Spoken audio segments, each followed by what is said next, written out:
Hey parents, if you want to learn something that's going to blow your mind in just a few minutes, watch this video. Hi there everyone, I am Amy Baez, Pediatric occupational therapist and founder of Playapy, coming from my home to yours with an episode of tips and topics. So today I want to talk to you about the idea of playing in different positions, what I call play positions. Now, what does that mean? So basically, if you think about play in different ways, a lot of people think of it as like indoor versus outdoors, or maybe dramatic play versus fine motor play, right? Well, I want you to think a little bit more deeper than that. Instead of the different types of play, I want you to think about what position your child is in during play. So this episode of Tips and Topics is called Play Positions, Hands and Knees. So what do I mean by hands and knees? Well, medical professions often use the term quadruped, or you may think of it as being like a dog, like some people used to say when we were little. You can also think of it, if you do yoga, as maybe a tabletop position. So basically you're forming a rectangle shape with your body with your hands and knees on the floor and your back flat. What does this do? The purpose of this is to build the strength in the shoulders and also in the hips. If you're building strength in your shoulders, that strength is going to transfer all the way down your arms into your hands. And you are going to be able to develop a lot more skills from this simple task. You know, one of the things I love to do is to help children develop their endurance and their strength in this position, because it's one of the quickest things you can do to help them with other skills, like their fine motor skills, their handwriting skills, even skills for their ADLs, which includes like getting dressed, tying their shoes. You know, if they can't hold this position, all that other stuff is not going to happen, right? They need to be able to hold their weight on their hands and to be able to shift their weight in that position as well.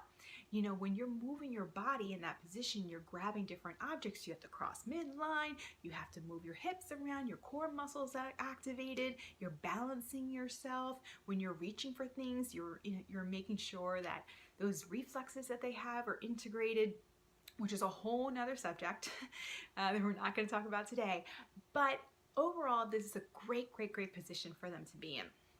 Now, how do I do this position? Well, what I have them do is I'll usually set up a toy surrounding them so that they have objects on either side of them, or they're maybe building something in front of them, but they're reaching from side to side to get the different objects.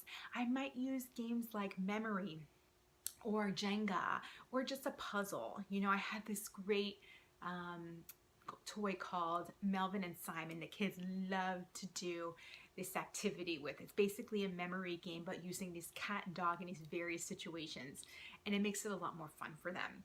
So you could do different things like that to help them maintain that position for longer periods of time.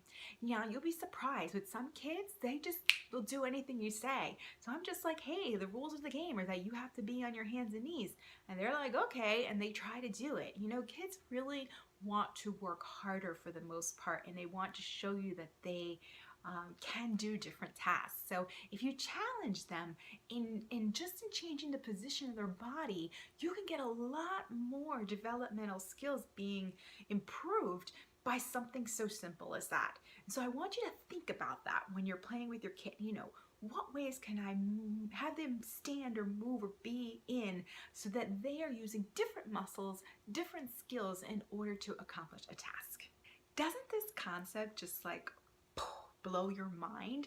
I mean, to think that you can turn a simple activity as like making a puzzle and just changing the position that your child is in, that you could work on so many other skills like strength, endurance, balance, coordination, midline crossing, attention.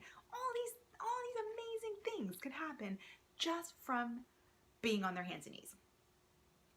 Why wouldn't you do it? Do it. Trust me. I know. So I hope you find this tip helpful. Now, if you feel like your child is struggling with something like this, and you feel like you need a lot more help, or your child has other skills that they're struggling with too, you might be in need of an occupational therapist like myself. So don't forget to consider that.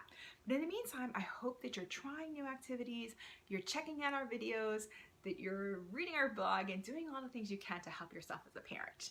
And with that, I ask you to leave your comments below. Please remember to subscribe to this channel and have a playful day.